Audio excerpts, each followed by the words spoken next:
За македонскиот јазик не треба да се разговара.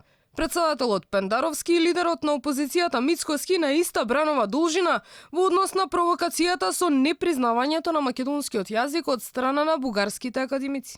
Тоа постои исто како што македонската нација е факт и околу тоа никој нормален во нашава земја нема да дебатира, ниту да потпишува договори со било кого. Македонското писмо е нешто за што не треба да се преговара, ниту пак да се разговара. Ниту па на памет ми паѓа некогаш во животот да преговарам или да разговарам за таков тип на атрибути.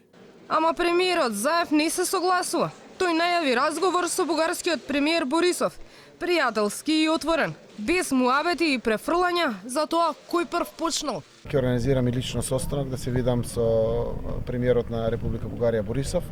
Треба да седнеме, веројатно со мене ќе биде министерот за надворешни работи, советниците од мојот кабинет, веруваме од другата страна, да седнеме и овие работи да ги изградиме, заради тоа што навистина сме пријателски земји. Мицкоски забележува на ваквата изјава на Заев. Според него, мора да се знае границата на меѓусоседските односи. Мора во животот да се знае до каде е границата за добрососедски односи, мора да се знаат принципите за што може да се разговара и што не може да биде на маса за разговори.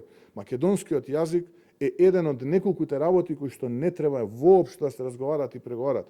Ја не знам како се образувал, на кој јазик се образувал тој човек, каде го стекнал тоа образование, каков јазик зборува мајчин јазик. Провокацијата од Бугарија пристигна пред неколку дена и тоа од највисоката научна институција, Бугарската академија на науките. Ставот на бугарските академици, што следеше по донесувањето на повилбата за македонскиот јазик од страна на МАНУ, е дека македонскиот јазик не постоел, туку бил писмено регионална норма на бугарскиот, односно бугарски дијалект.